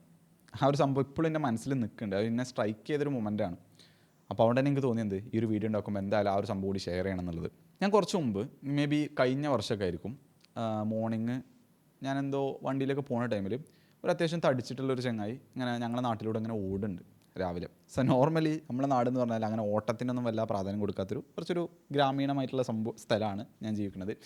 അപ്പോൾ അവിടെ അങ്ങനെ ആൾക്കാർ കാണലില്ല, റയറാണ്. നമ്മൾ അങ്ങാടിയിലൊക്കെ പോയി കഴിഞ്ഞാൽ, ടൗണിലൊക്കെ പോയി കഴിഞ്ഞാൽ കുറച്ച് അത്യാവശ്യം എഡ്യൂക്കേഷൻ കാര്യങ്ങളൊക്കെ ഉള്ള അല്ലെങ്കിൽ ഒരു മോഡേൺ ലൈഫൊക്കെ ജീവിക്കുന്ന ആൾക്കാരുണ്ട്. ഓലൊക്കെ നടക്കാനോ ഓടാനൊക്കെ ഇറങ്ങലുണ്ട് സ്ഥിരമായിട്ട്. പക്ഷെ നമ്മളെ നാട്ടിൽ അത് കുറച്ച് റയറാണ്. അപ്പോൾ ഞാനൊന്ന് നോട്ടീസ് ചെയ്തു ഈ ചങ്ങാനെ. കുറച്ച് തടിച്ചിട്ടുള്ള, കുറച്ചല്ല അത്യാവശ്യം നല്ല രീതിയിൽ ഓവർ വെയിറ്റ് ആണ്. ടീഷർട്ട് നോർമൽ ടീഷർട്ടൊക്കെ ഇട്ട് കഴിഞ്ഞാൽ ആ ടീഷർട്ടിൻ്റെ അടിഭാഗം കഴിഞ്ഞിട്ടും വയറ് പുറത്തേക്ക് ഇങ്ങനെ കാണൂലേ, ആ രീതിയിലുള്ള കുറച്ച് തടിച്ചിട്ടൊക്കെ ഉള്ള ചങ്ങായി ട്രൗസറൊക്കെ ഇട്ടിട്ട് റണ്ണിങ് ഷൂ ഒന്നല്ല, ഒരു നോർമൽ ഷൂ ഒക്കെ ഇട്ടാണ് ഇങ്ങനെ ഓടുന്നുണ്ട് സൈഡിൽ കൂടെ. അപ്പോൾ ഭയങ്കര കഷ്ടപ്പെട്ടിട്ടാണ് ഓടുന്നത്. കാരണം നമുക്ക് ഓവർ വെയിറ്റ് ആയ ആൾക്കാർ ഓടുന്നത് കണ്ടാൽ തന്നെ അറിയാം. ഈ മാരത്തോണൊക്കെ സ്ഥിരമായിട്ട് ഓടുന്ന ആൾക്കാർ, ഞാനും പോയിനു ട്രെയിനിങ്ങിനും കാര്യങ്ങളൊക്കെ, ഞാനും കുറച്ച് മാരത്തോണൊക്കെ പാർട്ടിസിപ്പേറ്റ് ചെയ്തിട്ടുണ്ട്. വലിയ അത്ലറ്റ് ഒന്നല്ല. അപ്പോൾ നമുക്ക് അറിയാം ഓല ക്യാരി ചെയ്യാൻ ഭയങ്കര സിമ്പിളായിട്ട് കയറാം, ഭയങ്കര ലൈറ്റായിട്ട് ഒരു ഫെദർ പോകണ പോലെ കയറി ഇങ്ങനെ പോകണ്ടാവുക. പക്ഷേ വലിയ ഓടി ശീലമില്ലാത്ത കുറച്ച് വെയിറ്റ് ഒക്കെ ഉള്ള ആൾക്കാർ, ഓവർ വെയിറ്റ് ആയുള്ള ആൾക്കാർ ഭയങ്കര രീതിയിൽ സ്ട്രഗിൾ ചെയ്ത് ബ്രീത്ത് ചെയ്യാനൊക്കെ സ്ട്രഗിൾ ചെയ്തിട്ട് കയറി ഓടുന്നുണ്ടാവും. അങ്ങനെ കഷ്ടപ്പെട്ട് ഇങ്ങനെ ഓടുന്നുണ്ട്. അപ്പോൾ ഈ ജസ്റ്റ് ഒന്ന് എൻ്റെ മൈൻഡിൽ ഞാൻ നോട്ടീസ് ചെയ്തു. കാരണം അങ്ങനെ ഒരു വല്ലാതെ നടക്കാത്തൊരു സംഭവമല്ല നമ്മളിവിടെ ആൾക്കാർ ഓടുക എന്നുള്ളത്, ഇടയ്ക്കൊക്കെ ഉണ്ടാവലുള്ളൂ. പിന്നെ ഞാൻ പോയി, പിന്നെ അതിൻ്റെ മൈൻഡിൽ നിന്ന് പോയി. പിന്നെ ഒരു ദിവസം ഞാൻ എൻ്റെ പഴയ ജിമ്മിൽ, ഞാൻ ആദ്യം ട്രെയിനിങ് സ്റ്റാർട്ട് ചെയ്ത ജിമ്മിൽ ആ ജിമ്മൊന്ന് പുതുക്കി പണിഞ്ഞാണ് വേറെ സ്ഥലത്തേക്ക്. അപ്പോൾ അവിടെ ഒരു 1 ഡേ പാസിന് അല്ലെങ്കിൽ ഒരു ദിവസം ട്രെയിൻ ചെയ്യാൻ വേണ്ടിയിട്ടൊന്ന് പോയി. അവിടെ എൻ്റെ പഴയ ഫ്രണ്ട്സും ഉണ്ട്, ജസ്റ്റ് ഒന്ന് ട്രെയിൻ ചെയ്യാന്നുള്ള രീതിയിൽ അങ്ങനെ പോയി. ഡെയിലി പാസ് എടുക്കാമല്ലോ. അപ്പോൾ അവിടെ ഈ ചങ്ങായി ഉണ്ട്. അപ്പോൾ ഓന് ഓടണമുണ്ട്, അതുപോലെ ജിമ്മുക്കും പോകുന്നുണ്ട്. ഓക്കെ, അപ്പോൾ നമ്മളെ മനസ്സിൽ ഇപ്പോഴും ആ ഒരു ഇമേജ് ഉണ്ട്. ഓക്കെ, ഓൻ ഓടുന്ന ചങ്ങായി, ഓൻ ജിമ്മൊക്കെ പോകണം, ഓനക്ക് ഡെഡിക്കേഷൻ ഉണ്ട്. അപ്പോൾ അങ്ങനെയുള്ള വർക്ക് ചെയ്യുന്ന ആൾക്കാർ എപ്പോഴും എനിക്കൊരു റെസ്പെക്റ്റാണ്. കാരണം എപ്പോഴും ഇപ്പോൾ ജിമ്മിലുള്ള ഓവർ വെയിറ്റ് ആയിട്ടുള്ള ആൾക്കാരാണെന്നുണ്ടെങ്കിൽ എനിക്ക് അവരോട് റെസ്പെക്റ്റ് എന്താ വരാൻ കാരണം വെച്ചാൽ ഒരുപാട് ആൾക്കാർ ഇതുപോലും ചെയ്യുന്നില്ല, അറ്റ്ലീസ്റ്റ് ട്രൈ എങ്കിലും ചെയ്യുന്നുണ്ട്. നല്ലൊരു ട്രാൻസ്ഫോർമേഷൻ വരട്ടെ എന്നുള്ള രീതിയിൽ തന്നെ ഞാൻ ഓലെ കാണല്. അപ്പോൾ എനിക്ക് അവനുള്ള കുറച്ചുകൂടി റെസ്പെക്റ്റ് ഉണ്ട്. അപ്പോൾ ജിമ്മിലും കൂടി വരുന്നുണ്ട് എന്ന് കണ്ടപ്പോൾ പിന്നെ ഞാൻ എന്താ പറയുക, അങ്ങനെ കണ്ടിട്ടില്ല. പിന്നെ ഞാൻ എൻ്റെ ലൈഫായിട്ട് നമ്മളെ ജിമ്മ് വേറെയാണ്, ഓഫീസും കാര്യങ്ങളും അങ്ങനെയൊക്കെ ആയിട്ട് ഇങ്ങനെ പോകുന്നു. ഞാൻ എനിക്ക് തോന്നുന്ന CA ക്വിറ്റ് ചെയ്ത ടൈമാണ്. ഓഫീസ് കഴിഞ്ഞ് ഞാൻ CA ക്വിറ്റ് ചെയ്ത് വീട്ടിൽ വർക്ക് ചെയ്യുന്ന ടൈമാണ്. അപ്പോൾ അങ്ങനെ കുറച്ച് മാസങ്ങളൊക്കെ കഴിഞ്ഞിട്ട് പിന്നെ ഞാൻ ഓനെ കണ്ടു. And he was completely different. Physically മാത്രമല്ല, ഈവൻ ദോ അതാണ് ഇതിൽ ഏറ്റവും വലിയ ചേഞ്ച്. പക്ഷെ ഓൻ മൊത്തത്തിലാണ് മാറി. How he carry himself. കുറച്ച് മാസങ്ങൾ കഴിഞ്ഞു കേട്ടോ, ആ ഒരു ഇവൻറ്റ് കഴിഞ്ഞിട്ട് ഓനെ ഫസ്റ്റ് ആയിട്ടല്ല ജിമ്മിൽ നിന്ന് കണ്ടേ. ഓനെ എങ്ങനെയാണ് ക്യാരി ചെയ്യുന്നത്, എങ്ങനെയാണോ പ്രസൻറ്റ് ചെയ്യുന്നത്, എങ്ങനെ സംസാരിക്കുന്നത്, ഓൻ്റെ ആ ഒരു കോൺഫിഡൻസ്, ഹാപ്പിനെസ്, പ്രസൻസ്, സ്റ്റൈൽ, ഈ സംഭവം തന്നെ മൊത്തത്തിൽ മാറിയാണ്. ചുരുക്കി പറയുകയാണെന്നുണ്ടെങ്കിൽ ഓൻ്റെ ഓറ ഉണ്ടല്ലോ, ഓറ തന്നെ ആകെ മാറി. ഒരു പോസിറ്റീവ് എനർജി, അങ്ങനെയുള്ള ആൾക്കാരോട് നമ്മൾ സംസാരിക്കുമ്പോൾ തന്നെ നമുക്ക് ഇങ്ങോട്ടൊരു പോസിറ്റീവ് എനർജി കിട്ടും. ആ രീതിക്ക് മാറിക്കണം. അപ്പോൾ എനിക്ക് അവനോടുള്ള റെസ്പെക്റ്റ് ഭയങ്കര രീതിയിൽ കൂടി. കാരണം എനിക്ക് എപ്പോഴും അങ്ങനെയാണ്, ഒരു ഡൗൺ ടൈം എന്ന് ഒരാളെ പൊക്കിയെടുത്തിട്ട് സ്വന്തം പൊക്കിയെടുത്ത് എന്നിട്ട് ട്രാൻസ്ഫോം ചെയ്യുക എന്നുള്ളത് അത്ര ഈസി ആയിട്ടുള്ള സംഭവം എന്നല്ല, എനിക്കറിയാം. അപ്പോൾ അങ്ങനെ ചെയ്യണമല്ലോ എനിക്ക് ഭയങ്കര റെസ്പെക്റ്റാണ്. അപ്പോൾ ഇവൻ കംപ്ലീറ്റ്ലി മാറി. അപ്പോൾ അതാണ് റിയൽ ട്രാൻസ്ഫോർമേഷനോട് ഞാൻ ഉദ്ദേശിച്ചത്. കുറേ 6 പാക്ക് ഉണ്ടാക്കാം, മസിൽ ഉണ്ടാക്കാം, 30 ദിവസം കൊണ്ട് പോയാണ്ട് ഫുൾ ബോഡി സെറ്റായിട്ട് ഫോട്ടോ എടുത്താണ്ട് സ്റ്റോറി ഇടുക, അതല്ല. ഒരാൾ ആരാണോ, അയാൾ എങ്ങനെയാണോ പണ്ട് ഭയങ്കര കുറച്ചൊരു ഡിപ്രസ്ഡ് ആയിട്ട് ലൈഫിനെ വല്ലാതൊരു ആ ഒരു എനർജി ഒന്നും ഫീൽ ചെയ്യാതെ കുറച്ച് ബുദ്ധിമുട്ടി സ്ട്രഗിൾ ചെയ്ത് അങ്ങനെ പോകുന്ന, ഒരു ഇൻസ്പിറേഷനൊന്നും തോന്നാത്ത, കണ്ടു കഴിഞ്ഞാൽ ഇൻസ്പിറേഷനൊന്നും തോന്നാത്ത ഒരാൾ പിന്നെ ഫുള്ള് കോൺഫിഡൻ്റ് ആയിട്ട് ഹാപ്പി ആയിട്ട് മൊത്തത്തിലൊരു പോസിറ്റീവ് ചേഞ്ചോട് കൂടി നമ്മൾ മുമ്പ് വന്നു കഴിഞ്ഞാൽ ആ ഒരു സാധനത്തിനാണ് ഞാൻ ട്രാൻസ്ഫോർമേഷൻ എന്ന് വിളിക്കുന്നത്. പിന്നീട് ഈ അടുത്താണ് ഞാൻ അറിഞ്ഞത് ഈ ചെങ്ങായി എന്ന് പറയുന്നത് എൻ്റെ ഉമ്മാൻ്റെ ഫ്രണ്ടിൻ്റെ മകനാണെന്നുള്ളത്. അപ്പോൾ ഞാൻ എൻ്റെ അമ്മക്കൊക്കെ ഓനെ ഭയങ്കരമായിട്ട് അറിയാം. അപ്പോൾ അങ്ങനെയുള്ള ഒരാൾ, നമ്മൾ ക്ലോസ് ആയിട്ടുള്ള ഒരാൾ, ഓൻ്റെ ജീവിതത്തിലുള്ള പല സ്റ്റേജസും അക്രോസ് ഡിഫറെൻറ്റ് എന്താ പറയുക, ഫാറ്റായി നിൽക്കുന്ന ടൈമും പിന്നെ ഫിറ്റായി നിൽക്കുന്ന ടൈമും ഈ ഒരു സംഭവങ്ങളൊക്കെ ഞാൻ വിറ്റ്നസ് ചെയ്തിരുന്നു. ഇപ്പം നമ്മൾ അത്രയും ക്ലോസ് ആയ ആളാണെന്ന് അറിയാതെ. അപ്പോൾ ഈ ഒരു വീഡിയോ കൊണ്ട് ഞാൻ പറഞ്ഞല്ലോ, ഫിറ്റ്നസ് എന്ന് പറഞ്ഞു കഴിഞ്ഞാൽ അല്ലെങ്കിൽ നിങ്ങളെ ബോഡി ബിൽഡ് ചെയ്യാന്നുള്ളതുകൊണ്ട് ഞാൻ ഉദ്ദേശിക്കുന്നത് ഒരിക്കലും നിങ്ങൾക്ക് കുറേ എന്താ പറയുക പെൺകുട്ടികളൊക്കെ അട്രാക്ഷൻ കിട്ടുക അല്ലെങ്കിൽ പൈസ ഉണ്ടാക്കുക ലൈഫിൽ സക്സസ്ഫുൾ ആവുക എന്നുള്ളതല്ല. ഹൂ യു ആർ, നിങ്ങളെങ്ങനെ കാണുന്നത്, നിങ്ങളെങ്ങനെയാണോ ക്യാരി ചെയ്യണത്, ആ ഒരു സംഭവം ഉണ്ടല്ലോ, ആ ഒരു ഓറ, ആ സംഭവം ബിൽഡ് ചെയ്താണ്ട് കംപ്ലീറ്റ്ലി ഒരു പുതിയ ഐഡൻറ്റിറ്റിയിലേക്ക് മാറുക എന്നുള്ളതാണ് ഞാൻ ഉദ്ദേശിച്ചത്. പക്ഷേ ജിമ്മിൽ പോകാൻ സ്റ്റാർട്ട് ചെയ്യുന്ന ചെക്കന്മാരിൽ അധികം ഞാൻ കാണുന്ന ഒരു മിസ്റ്റേക്കാണ്, പോകുന്ന ഫസ്റ്റ് ദിവസം തന്നെ അല്ലെങ്കിൽ ഫസ്റ്റത്തെ ആ കുറച്ച് ദിവസത്തിൻ്റെ ഉള്ളിൽ തന്നെ വലിയ സംഭവമൊക്കെയാണ്ട് മിററിൻ്റെ മുമ്പിൽ പോയി നിന്നാണ്ട് ചെസ്റ്റും കാര്യമൊക്കെ അങ്ങനെ കാട്ടിയിട്ട് വല്ല പോസൊക്കെ ഇടാണ്ട് ഫോട്ടോ എടുത്താണ്ട് സ്റ്റോറി ഇടുക എന്നുള്ളത്. അപ്പോൾ ഇതൊരിക്കലും അങ്ങനെ ചെയ്യരുത് എന്നുള്ള മൈൻഡ് സെറ്റ് അല്ല, അത് ഓരോരുത്തരും ഇഷ്ടമാണ്. പക്ഷേ ഇവിടെ എന്താ സംഭവിക്കുന്നത് വെച്ചാൽ ഇത് ചെയ്യുന്നതിൻ്റെ പർപ്പസ് മാറുകയാണ്. എക്സ്റ്റേണൽ വാലിഡേഷനിൽ ഫോക്കസ് ചെയ്യുമ്പോൾ അല്ലെങ്കിൽ ഓല ക്ലാസ്മേറ്റ്സിനെ അല്ലെങ്കിൽ ഞാൻ ജിമ്മിൽ പോകുന്നുണ്ട് എന്ന് ഓലപ്പുള്ള ഓലൊക്കെ ഓല സ്റ്റോറി കാണാനൊക്കെ അറിയിച്ചാൽ വേണ്ടിയിട്ട് ഒരു ജിമ്മിൽ പോകുമ്പോൾ എന്താ സംഭവിക്കുന്നത് വെച്ചാൽ ഇങ്ങനെയുള്ളതിലൊന്നും ഒരു മാസത്തിൻ്റെ മുകൾക്ക് നിൽക്കലില്ല. അത് ഞാൻ കാണല്. ഇപ്പോൾ ഞാൻ ജിമ്മിൽ പോകുമ്പോൾ വൈകുന്നേരം പോകുമ്പോൾ കുറേ പുതിയ ചെക്കന്മാരൊക്കെ വന്നിട്ടുണ്ടാവും. ചിലപ്പോൾ ടോലിങ്ങനെ മാറിക്കാനൊക്കെ പറഞ്ഞിട്ട് ഫോട്ടോ ഒക്കെ എടുക്കും. നമ്മൾ മാറിക്കൊടുക്കും, നമ്മളങ്ങനെ സംഭവമാക്കലൊന്നുമില്ല ജിമ്മിൽ പോയാലും എവിടെ ആയാലും. എന്നിട്ട് പിന്നെ ആ ചെക്കന്മാരെ അല്ലെങ്കിൽ അങ്ങനെയുള്ളപോലെ പിന്നെ ഒരു മാസമൊക്കെ കഴിഞ്ഞ് കഴിഞ്ഞാൽ 2 മാസം കഴിഞ്ഞാൽ കാണൂല. ഞാൻ ആ പാറ്റേൺ പിന്നെയും നോട്ടീസ് ചെയ്തേനെ. ശരിക്കും ജിമ്മിൽ ലോങ് ടേം ആയിട്ട് നിൽക്കുന്ന ചെക്കന്മാരെ നോക്കുകയാണെന്നുണ്ടെങ്കിൽ ഒരിക്കലും അവിടെ വരുന്നത് വേറെ ആൾക്കാരുടെ മുമ്പിൽ മെയിൻ ആവാനല്ല, ഓർക്ക് വേണ്ടിയിട്ട് പ്രൂവ് ചെയ്യാൻ വേണ്ടിയിട്ടാണ്. ഉള്ളിൽ ഓർക്കൊരു ഇതുണ്ട്, എനിക്ക് ഇമ്പ്രൂവ് ആവണം, എനിക്കെൻ്റെ ഫിറ്റ്നസ് ഇമ്പ്രൂവ് ആക്കണം, അല്ലെങ്കിൽ എൻ്റെ ബോഡി എനിക്ക് ബിൽഡ് ചെയ്യണം, ഞാൻ എനിക്ക് വേണ്ടിയിട്ടേ വരുന്നത്. ഈവൻ ദോ ഞാനിപ്പോൾ റിസൾട്ട് ഒന്നും കണ്ടിട്ടില്ലെങ്കിലും ഞാൻ കുറേ കാലം കഷ്ടപ്പെടും എന്നുള്ള മൈൻഡ് സെറ്റോട് കൂടി വർക്ക് ചെയ്യാൻ വേണ്ടിയിട്ടുള്ള ചെങ്ങന്മാർ അവിടെ 1 മാസം കഴിഞ്ഞാലും ഉണ്ടാവലുണ്ട്, 3 മാസം കഴിഞ്ഞാലും ഉണ്ടാവും, 6 മാസം കഴിഞ്ഞാലും ഉണ്ടാവും. അങ്ങനെയുള്ളവരും ഞാൻ കണ്ടിട്ടുണ്ട്. പക്ഷേ 90% ആൾക്കാരും നേരെ ഓപ്പോസിറ്റ് ആയിക്കാരം. സോ ഇപ്പോൾ നിങ്ങൾ ഓൾറെഡി ഫിറ്റ്നസ് ജേണി ട്രൈ ചെയ്ത ആളാണ് അല്ലെങ്കിൽ ജിമ്മിൽ പോകാൻ സ്റ്റാർട്ട് ചെയ്തിരുന്ന ആളാണ്, പക്ഷേ നിങ്ങൾ നിർത്തി, നിങ്ങൾക്ക് കൺസിസ്റ്റൻ്റ് ആവാൻ പറ്റുന്നില്ല എന്നുണ്ടെങ്കിൽ, ഇനി നിങ്ങൾ തിരിച്ചു പോകുകയാണെന്നുണ്ടെങ്കിൽ ഈ ഒരു അഡ്വൈസാണ് എനിക്ക് ആകെ തരാനുള്ളത്. ഒരിക്കലും ഒരു നല്ല ബോഡി ഉണ്ടാകാൻ വേണ്ടിയിട്ടല്ല നിങ്ങൾ പോകേണ്ടത് അല്ലെങ്കിൽ സ്റ്റാർട്ട് ചെയ്യേണ്ടത്. 6 പാക്ക് ഉണ്ടാക്കാൻ വേണ്ടിയിട്ടോ വലിയ കൈ ഉണ്ടാക്കാൻ വേണ്ടിയിട്ടോ ചെസ്റ്റ് ഉണ്ടാക്കാൻ വേണ്ടിയിട്ടോ ഒന്നല്ല നിങ്ങൾ സ്റ്റാർട്ട് ചെയ്യേണ്ടത്. പകരം ഫസ്റ്റത്തെ ഒരു 30 ദിവസം അവിടെ ജോയിൻ ചെയ്തിട്ട് ഒരു 30 ദിവസം അവിടെ നിങ്ങൾക്ക് പോകാൻ പറ്റും എന്നുള്ളത് നിങ്ങൾ പ്രൂവ് ചെയ്യാം. അവിടെ റിസൾട്ട് ഫോക്കസ് ചെയ്യേണ്ട, അവിടെ വെയിറ്റ് കുറയ്ക്കുക, വെയിറ്റ് കൂടെ, 6 പാക്ക് ഉണ്ടാവുക, ചെസ്റ്റ് ഉണ്ടാവുക, ഇതൊന്നും നോക്കണ്ട, മസിൽ ഉണ്ടാവണം ഒന്നും നോക്കണ്ട. ജസ്റ്റ് 30 ദിവസം നിങ്ങൾക്ക് അവിടെ പോകാൻ പറ്റും എന്നുള്ളത് നിങ്ങളോട് പ്രൂവ് ചെയ്യാം. ഞാനിപ്പോൾ കഴിഞ്ഞ മാസം കഴിഞ്ഞ ആഴ്ച അല്ലെങ്കിൽ അതിന് മുമ്പത്തെ ആഴ്ച മെയ് 31 ഒരു പബ്ലിക് സ്പീച്ച് കൊടുത്തു. അപ്പോൾ അത് ഞാൻ ആദ്യമായിട്ടാണ് എൻ്റെ ലൈഫിൽ ഒരു സ്റ്റേജിലൊക്കെ ഇരുന്നാണ്ട് ഒരു പാനലിലൊക്കെ ഒരു ഗസ്റ്റ് ആയിക്കാണ്ട് പോകുന്നത്. ഒരുപാട് ഓൺട്രപ്രണേഴ്സൊക്കെ വരുന്ന ഒരു പരിപാടിക്ക് ഒരു ഗസ്റ്റ് ആയിക്കാണ്ട് പോകുന്നത്. അവിടെ ഞാൻ ഒരു സ്പീച്ച് കൊടുത്തു. അപ്പോൾ അതിൻ്റെ ലൈഫിൽ ഞാൻ ആദ്യമായിട്ട് ചെയ്യണത്. പക്ഷെ അത് കൊടുത്തു കഴിഞ്ഞു. ഇനി എൻ്റെ ബോഡിക്ക് ഡിനൈ ചെയ്യാൻ പറ്റില്ല, ഞാനത് ചെയ്തിട്ടില്ല എന്നുള്ളത് എൻ്റെ ബോഡിക്ക് വിശ്വസിപ്പിച്ചാൽ എനിക്ക് പറ്റില്ല. മനസ്സിലായോ? അത് ഓൾറെഡി ചെയ്തു എന്നുള്ള പ്രൂഫ് എൻ്റെ ബോഡിക്ക് അറിയാം, അല്ലെങ്കിൽ എൻ്റെ ബ്രെയിനിന് അറിയാം. അവിടെ നിശാമിന് ഇനി അതിൻ്റെ മുകൾക്കുള്ള കാര്യങ്ങളേക്കാരും ചെയ്യാൻ പറ്റുക അല്ലെങ്കിൽ ചെയ്യാൻ വയ്ക്കും എന്നുള്ളൊരു മൈൻഡ് സെറ്റിലേക്കാരും. അത് ഇനി എന്ത് കാട്ടിയാലും ആ പ്രൂഫ് അവിടെ നിന്ന് പോകണില്ല. അപ്പോൾ ആ ഒരു കോൺഫിഡൻസ് ആ ലെവൽക്ക് ഇങ്ങനെ നിൽക്കും. അതുപോലെ തന്നെ നിങ്ങളൊരു 30 ദിവസം ജിമ്മിക്ക് പോയി എന്നുള്ളത് ശരിക്കും ചെയ്ത് കഴിഞ്ഞാൽ പിന്നെ നിങ്ങളുടെ ബോഡിക്കും ബ്രെയിനിനുള്ള പ്രൂഫാണത്. എനിക്ക് ഓൾറെഡി 30 ദിവസം ജിമ്മിക്ക് പോകാൻ പറ്റി, ഞാൻ കൺസിസ്റ്റൻ്റ് ആയി 30 ദിവസം. അതിനിപ്പോൾ ആരെടുത്ത് കളയാൻ നോക്കി കഴിഞ്ഞാൽ അത് അവിടെ നിന്ന് പോകണില്ല, അത് റിയലായിട്ട് സംഭവിച്ച സാധനമാണ്. അപ്പോൾ ഞാൻ പറയണത് വെച്ചാൽ ഫസ്റ്റ് നിങ്ങളെ ജോലി അത്രേ ഉള്ളൂ, വേറെ സാധനങ്ങളൊന്നും നോക്കണ്ട. ഒരു 30 ദിവസം കൺസിസ്റ്റൻ്റ് ആയിട്ട് പോവുക എന്നുള്ള ഉറപ്പ് വരുത്തുക. എന്നിട്ട് അതിൻ്റെ ശേഷം പിന്നെ എന്ത് നോക്കുക, അപ്പോഴും റിസൾട്ടിൽ ഫോക്കസ് ചെയ്യാനായിട്ടില്ല. അതിൻ്റെ ശേഷം നിങ്ങളെ ഫോം റെഡിയാക്കണമെന്ന് നോക്കുക. അതുപോലെ തന്നെ ഡയറ്റ് എങ്ങനെയാണ്, ഒരു ബേസിക് ന്യൂട്രീഷനെ കുറിച്ച് മനസ്സിലാക്കുക. ഒരു ട്രെയിനറിനെ അല്ലെങ്കിൽ ന്യൂട്രീഷൻ കോച്ചിനെ കാര്യങ്ങളൊന്നും കാലാകാലം ഡിപ്പെൻഡ് ചെയ്യണ പോലെയല്ല, സ്വന്തമായിട്ടൊരു ബേസിക് ഐഡിയ ഉണ്ടാക്കുക. ഏതൊരു സംഭവമാണെങ്കിലും ഞാൻ അങ്ങനെ കേട്ടോ, എന്തൊരു സംഭവം പഠിക്കുകയാണെങ്കിലും ഫസ്റ്റ് നമ്മൾ അതിൻ്റെ ആൾക്കാർക്ക് നിന്ന് പഠിക്കുകയാണെന്നുണ്ടെങ്കിലും പിന്നെ എങ്ങനെ നമുക്കത് സ്വന്തം സെൽഫ് റിലയബിളായിട്ട് ചെയ്യാം എന്നുള്ളതാണ് ഞാൻ നോക്കുക. അപ്പോൾ ന്യൂട്രീഷൻ്റെ ഒരു ബേസിക് ഐഡിയ ഉണ്ടാക്കിയെടുക്കുക, ട്രെയിനിങ്ങിൻ്റെ ഒരു ബേസിക് ഐഡിയ ഉണ്ടാക്കിയെടുക്കുക, സെൽഫ് ലേൺ ചെയ്യാൻ പഠിക്കുക. ഒരു 2-3 മാസമൊക്കെ ആകുമ്പോഴത്തേന് ആ സംഭവങ്ങളൊക്കെ സെറ്റായിട്ടുണ്ടാവും. അതുപോലെ ഫോമും കാര്യങ്ങളും അതിൻ്റെയൊക്കെ ടെക്നിക്കും കാര്യങ്ങളൊക്കെ നിങ്ങൾ പഠിച്ചു കഴിഞ്ഞാൽ പിന്നെ അവിടെ നിങ്ങൾക്ക് റിസൾട്ടുകൾ പ്രതീക്ഷിക്കാം. ഒരു 2-3 വർഷമൊക്കെ കൺസിസ്റ്റൻ്റ് ആയിട്ട് കീപ്പ് ഇമ്പ്രൂവിങ് ചെയ്യുന്ന ഒരാളെ സംബന്ധിച്ച് നല്ല മാറ്റം ഉണ്ടാവും ബോഡിയിൽ. നല്ല മാറ്റം ഉണ്ടാവും പറഞ്ഞാൽ അടിപൊളി കോംപ്ലിമെൻറ്റ്സ് കിട്ടാൻ തുടങ്ങും. പിന്നെ സംബന്ധിച്ച് ഞാൻ ഒരു 3 കൊല്ലമൊക്കെ ആയി ജിമ്മിൽ പോകാൻ തുടങ്ങിയിട്ട്. അതിന് ഞാൻ ഹോം വർക്കൗട്ടൊക്കെ ചെയ്തിരുന്നു, നല്ല നോക്കാൻ പോയി. ജിമ്മിൽ പോകാൻ തുടങ്ങിയിട്ട് ഒരു 3 കൊല്ലമൊക്കെ ആയി. 2023 ഞാൻ സ്റ്റാർട്ട് ചെയ്യുന്നത്, ഐ തിങ്ക് സോ 2023 ജനുവരിയൊക്കെ. അപ്പോൾ ഒരു 3 വർഷമൊക്കെ ആയി. ഇപ്പോൾ എനിക്ക് നല്ല രീതിയിൽ കോംപ്ലിമെൻറ്റ്സ് കിട്ടും. ഇപ്പോൾ ഞാൻ ഷർട്ട് ഊരി കഴിഞ്ഞാലും അല്ലെങ്കിൽ ഭയങ്കര വലിയ ബോഡീൻ്റെ എന്നല്ല പറയുന്നത്, പക്ഷേ ആ ഉള്ള സ്ട്രക്ചർ കുറച്ച് നല്ലൊരു അത്ലറ്റിക് ആ ഒരു രീതിയിലുള്ള ഫിസിക്കാണ്. അപ്പോൾ എനിക്ക് കോംപ്ലിമെൻറ്റ്സ് കിട്ടലുണ്ട്. അല്ലെങ്കിൽ ഞാൻ ടെക്കിനൊക്കെ ചെയ്താണ്ട് പോകുമ്പോൾ എനിക്ക് അത്യാവശ്യം കോംപ്ലിമെൻറ്റ്സ് കിട്ടലുണ്ട്. പക്ഷേ ഒരു ഏകദേശം ഒരു 2 വർഷം വരെ അല്ലെങ്കിൽ 1.5 വർഷം വരെ ഒന്നും സംഭവിച്ചിട്ടില്ല. കാരണം എന്താ വെച്ചാൽ ആ മാറ്റങ്ങൾ ബാക്കിയുള്ളവർ എല്ലാം നോട്ടീസ് ചെയ്യേണ്ടല്ലോ, നമുക്ക് മനസ്സിലാവുണ്ടാവും. പക്ഷേ പിന്നെയാണ് കോമ്പൗണ്ടിങ് പറഞ്ഞൊരു സംഭവം നടക്കുക. അറ്റോമിക് ഹാബിറ്റ്സ് ഒക്കെ വായിച്ച ആൾക്കാരുണ്ടാവും. പിന്നെ അവിടെ നിന്ന് അങ്ങോട്ട് ഒരു 2 കൊല്ലം കഴിയുമ്പോൾ പിന്നെ പെട്ടെന്ന് നിങ്ങൾക്ക് ഒരു ചേഞ്ച് വന്ന മാതിരി ആൾക്കാരൊക്കെ നിങ്ങൾ പെർസീവ് ചെയ്യുക. അപ്പോൾ പല ആൾക്കാർക്കും ഇപ്പോൾ ജിമ്മിൽ പോകുമ്പോൾ നല്ല ഫിറ്റ് ആവണം എന്നൊക്കെ ആഗ്രഹം ഉണ്ടാവും. പക്ഷേ ഓല് പറയുന്ന ഒരു എക്സ്ക്യൂസാണ്, അതിപ്പോൾ 2-3 വർഷമൊക്കെ എടുക്കൂലേ, 2-3 വർഷം ഒന്ന് വെയിറ്റ് ചെയ്യാൻ എനിക്ക് വെച്ചാന്നുള്ളത്. അപ്പോൾ ഇവിടെ എല്ലാവരും കേട്ടൊരു ബേസിക് സാധനീകരം, 2-3 വർഷം നമ്മൾ ജിമ്മ് പോയിക്കാണ്ട് ആ ടൈം കഴിഞ്ഞാലും ഇനി ജിമ്മ് പോവാതെ നിന്നാലും നമ്മൾ ആ ജീവനോടെ ഉണ്ടെന്നുണ്ടെങ്കിൽ ആ ടൈം എങ്ങനെയായാലും കഴിയും. ആ 2-3 വർഷം നമ്മൾ ജിമ്മുക്ക് പൊയ്ക്കണമെന്നുണ്ടെങ്കിൽ, അല്ലെങ്കിൽ നമ്മൾ ഫിറ്റ്നസ്സിന് പ്രാധാന്യം കൊടുത്തിക്കണമെന്നുണ്ടെങ്കിൽ അതിൻ്റെ മാറ്റം അവിടെ കാണും 2-3 വർഷം കഴിയുമ്പോൾ. അല്ലാതെ ഇങ്ങനെ ചെയ്താൽ എനിക്ക് ഇപ്പോൾ തന്നെ റിസൾട്ട് ഇടണം ഇനി 2-3 വർഷം ഇങ്ങനെ വെയിറ്റ് ചെയ്യൊന്നും വേണ്ട. അതൊരു ലൈഫ് സ്റ്റൈലാക്കിയാൽ മതി. അവിടെ എത്തുമ്പോൾ അതിൻ്റെ മാറ്റം ഉണ്ടാവും. അല്ലാതെ പോവുകയാണെന്നുണ്ടെങ്കിൽ ആ 3 വർഷം കഴിഞ്ഞാൽ എപ്പോഴും ആ പഴയ പോലെ തന്നെ ഉണ്ടാവും. അപ്പോൾ ഇങ്ങനെ നോക്കി ഇങ്ങനെ കാണേണ്ടി വരും, എൻ്റെ ഒപ്പം സ്റ്റാർട്ട് ചെയ്തവരൊക്കെ വേറെ ലെവലിലേക്ക് എത്തി എന്നുള്ളത്. ഒരു കാര്യം കൂടി എനിക്ക് പറയാനുള്ളത് എന്താ വെച്ചാൽ, നിങ്ങളിപ്പോൾ ഫിറ്റ്നസ്സും കാര്യങ്ങളൊക്കെ സ്റ്റാർട്ട് ചെയ്യുമ്പോൾ ഓൾറെഡി നിങ്ങളുള്ള ഫ്രണ്ട് ഗ്രൂപ്പോ അല്ലെങ്കിൽ ഫാമിലിയുള്ളവരൊക്കെ എന്തായിരിക്കും, ഇത് ഓൽക്കൊരു പുതിയ സംഭവമായിരിക്കാം.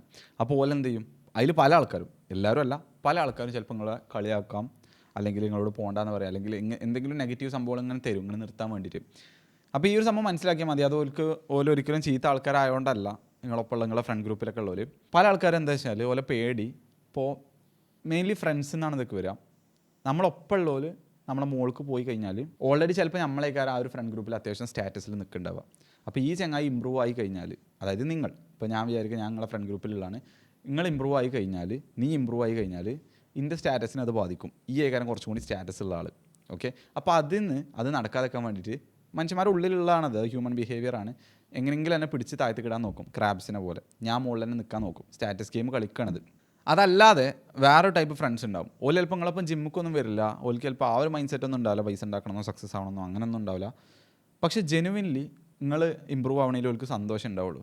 നിങ്ങളെ ജേണിയിൽ ഓല് സപ്പോർട്ട് ചെയ്യും. നിങ്ങൾ അതേ മൈൻഡ് സെറ്റ് ഓൽക്ക് വരണമെന്നില്ല, പക്ഷെ എന്നാലും നിങ്ങൾ വളർന്നതിൽ ഓൽക്ക് സന്തോഷമുള്ളൂ എന്നുണ്ടെങ്കിൽ ദാറ്റ്സ് എന്താ പറയുക, ഭയങ്കര അടിപൊളി ഫ്രണ്ട്ഷിപ്പാണത്. അത് കളയരുത്. നമ്മൾ ഗ്രോത്ത് മൈൻഡ് സെറ്റുള്ള ഒരാളാണ്, അല്ലെങ്കിൽ ഇങ്ങനെ വലിയ ക്രിയേറ്റേഴ്സിൻ്റെ അല്ലെങ്കിൽ അങ്ങനത്തെ ആൾക്കാരൊക്കെ വീഡിയോസ് കണ്ട് ബുക്കൊക്കെ വായിച്ചാണ്ട് വലിയ സംഭവം പോവാണ്. അപ്പോൾ നമ്മളെ ഫ്രണ്ട്സും അതേ പാത്ത് ഫോളോ ചെയ്യണില്ല എന്ന് കരുതി പോലെ കട്ട് ചെയ്യണമെന്നില്ല. നമ്മൾ ആ ഒരു ലെവലിലുള്ള ആൾക്കാരായിട്ട് നെറ്റ്വർക്ക് ചെയ്യുക, ആ ഒരു സൈഡ് ബിൽഡ് ചെയ്യാൻ വേണ്ടിയിട്ട്. പക്ഷേ ജെനുവൻലി നമ്മളെ ഗ്രോത്തിൽ സന്തോഷമുള്ള ആൾക്കാരാണെന്നുണ്ടെങ്കിൽ ഓല് മനുഷ്യന്മാരാണ്, എല്ലാ മനുഷ്യന്മാർക്കും ഇവിടെ ഒരേ വിലനുള്ളത്. അപ്പോൾ ഓൽക്ക് സക്സസ്ഫുൾ മൈൻഡ് സെറ്റ് ഇല്ല എന്ന് കരുതി പോലെ ഒഴിവാക്കി കളയരുത്. ഓക്കെ, ആ ഒരു ക്രാബ്സായി നിൽക്കുന്ന ആൾക്കാർ ടേക്ക് ടൈം ആൻഡ് മെല്ലെ ഇങ്ങനെ ബിസിയായി ഇങ്ങനെ അവിടെ നിന്ന് ഇങ്ങനെ വിട്ട് വരിക എന്നുള്ളതാണ് എനിക്ക് പറയാനുള്ളത്. ഓക്കെ, അപ്പോൾ കൺക്ലൂഡ് ചെയ്യുന്നതിന് മുമ്പ് ഒരു കാര്യം പറയുന്നത് വെച്ചാൽ, നിങ്ങൾക്ക് ഈ സംഭവങ്ങളെ കുറിച്ചൊക്കെ സംസാരിക്കാനും ആ ഒരു ടൈപ്പ് ബ്രദർഹുഡും അങ്ങനത്തെ ഓഫ്ലൈൻ ഇവൻറ്റിലൊക്കെ നമ്മളെ നാട്ടിൽ നിന്നാണ് പങ്കെടുക്കാനൊക്കെ താല്പര്യം ഉണ്ടെങ്കിൽ, ഇല്ല ലൈവ് സെഷനും കാര്യങ്ങളൊക്കെ മാത്രം പങ്കെടുക്കാൻ പറ്റുള്ളൂ എന്നുണ്ടെങ്കിലും വരാം, ഔട്ട്ലേസ് ക്ലബ്ബിൽ ജോയിൻ ചെയ്യാം. അല്ല നമ്മളെ മീറ്റപ്പും കാര്യങ്ങളൊക്കെ വരണം, റിട്രീറ്റിലൊക്കെ വരണം, വൺസ് ഇൻ എവറി മന്ത് ഇങ്ങനെ ബ്രദേഴ്സിൻ്റെ കൂടെയൊക്കെ ടൈം സ്പെൻഡ് ചെയ്യാനും നിങ്ങളുടെ അടുത്ത് ഉണ്ട്, അതിന് നിങ്ങൾ റെഡി ആണെന്നൊക്കെ ഉണ്ടെങ്കിൽ, അങ്ങനെ ഒരു ബ്രദർഹുഡ് കിട്ടാത്തതാണ് ഇപ്പോൾ നിങ്ങളെ ഏറ്റവും വലിയ പ്രശ്നം എന്നുണ്ടെങ്കിൽ, ലിങ്ക് ഡിസ്ക്രിപ്ഷനിലുണ്ട്. ഞാൻ നേരത്തെ പറഞ്ഞ പോലെ നിങ്ങൾക്ക് ചെക്ക് ചെയ്ത് നോക്കാം ഔട്ട്ലേസ് ക്ലബ്ബ് എന്നുള്ളത്. പിന്നെ ലാസ്റ്റായിട്ട് എനിക്ക് കൺക്ലൂഡ് ചെയ്യാനുള്ള എന്താ വെച്ചാൽ, നമ്മളിവിടെ ഒരിക്കലും എന്തല്ല ചെയ്യണത്, നമ്മളൊരു ഭയങ്കര മൂവി സ്റ്റാർ ഫിസിക്ക് ബിൽഡ് ചെയ്യുക എന്നുള്ള ഗോളോട് കൂടി അല്ല പോകുന്നത്. ഒരിക്കലും ഒരു തെറ്റൊന്നും ഞാൻ പറയില്ല കേട്ടോ അങ്ങനെ ചെയ്യണേന്. പക്ഷെ പകരം ഞാൻ നിങ്ങൾക്ക് കാണിച്ചു തരുന്നത് അതിനേക്കാൾ പുറമെ ഫിറ്റ്നസ്സിനെ കുറിച്ച് എന്താണ് അതിമ ഉള്ളത്, അതെന്താണ് നമ്മളെ പഠിപ്പിക്കണം എന്നുള്ളതാണ്. ഇപ്പോൾ നിങ്ങൾ കണ്ടിട്ടുണ്ടാവും ഒരുപാട് ബോഡി ബിൽഡേഴ്സോ അല്ലെങ്കിൽ ഒരുപാട് ജിമ്മിൽ പോകുന്ന നല്ല ബോഡിയുള്ള ആൾക്കാരുണ്ടാവും, പക്ഷേ ബാക്കിയുള്ള ലൈഫിൽ ബാക്കിയുള്ള സ്ഥലത്തൊക്കെ ഒരു സീറോ ആയിരിക്കും. അപ്പോൾ ഫിറ്റ്നസ് അല്ലെങ്കിൽ ഫിസിക്കൽ ഹെൽത്ത് ഫോക്കസ് ചെയ്തു എന്ന് കരുതി എല്ലാ സംഭവങ്ങളും ഇമ്പ്രൂവ് ആവണം എന്നില്ല. പക്ഷേ ഇവിടെയുള്ള ഒരുപാട് സ്കില്ല് നമുക്ക് എന്ത് ചെയ്യാൻ പറ്റും, ആ ഭാഗങ്ങളൊക്കെ ട്രാൻസ്ഫർ ചെയ്യാൻ പറ്റും. ഈ വീഡിയോൻ്റെ ഒരു കോർ ടോപ്പിക് അല്ലെങ്കിൽ കോർ ഐഡിയ എന്ന് പറയുന്നത് ഞങ്ങൾക്ക് കൺവേ തരുന്നത് എന്താ വെച്ചാൽ, ഫിറ്റ്നസ് ഈസ് ദ ഫൗണ്ടേഷൻ. നമ്മളിപ്പോൾ ഒരു വീടൊക്കെ വെക്കുകയാണെന്നുണ്ടെങ്കിൽ അതിൻ്റെ തറ ഇടുമല്ലോ. അപ്പോൾ ഈ തറ ഇട്ടാണ്ട് അതിന് മുകൾക്ക് നമ്മൾ ബിൽഡ് ചെയ്യുന്ന സാധനങ്ങളൊക്കെ നമുക്ക് ഇങ്ങനെ വിചാരിക്കുന്നത് money, business or career, relationship, friendship, ഒരുപാട് സംഭവങ്ങൾ അതിൻ്റെ മുകൾക്ക് ചെയ്യുന്നുണ്ടെങ്കിൽ അതൊക്കെ സ്ട്രോങ് ആയി നിൽക്കണമെങ്കിൽ അതിൻ്റെ തറ, അതിൻ്റെ ബേസ് സ്ട്രോങ് ആവേണ്ടത്. അപ്പോൾ അതിൽ പെട്ടതാണ് നമ്മളെ ഫിസിക്കൽ ഹെൽത്തും നമ്മളെ മെൻ്റൽ ഹെൽത്തൊക്കെ. നമ്മൾ അവർ സെൽഫ് എന്നുള്ളത്, നമ്മൾ കാര്യങ്ങൾ ചെയ്യാൻ പറ്റുന്ന ആളാണെന്നുണ്ടെങ്കിൽ നമുക്കൊരു വിശ്വാസം വേണം, നമ്മളെ എബിലിറ്റിയിൽ നമുക്കൊരു കോൺഫിഡൻസ് വേണം, നമ്മൾ കൊടുത്ത വാക്ക് നമ്മൾ പാലിക്കും എന്നുള്ളതും, സെൽഫ് ലവ്, ഇങ്ങനത്തെ സംഭവങ്ങളൊക്കെ നമുക്ക് ഫസ്റ്റ് ബിൽഡ് ചെയ്യേണ്ട ഫൗണ്ടേഷൻസ് ആണ്. അതിൻ്റെ മുകളിലാണ് ബാക്കിയുള്ള കാര്യങ്ങളൊക്കെ ബിൽഡ് ചെയ്യേണ്ടത്. അപ്പോൾ അതാണ് ഈ വീഡിയോ ഞാൻ ഉദ്ദേശിക്കുന്നത്. I hope this video is helpful for you guys. See you in the next video.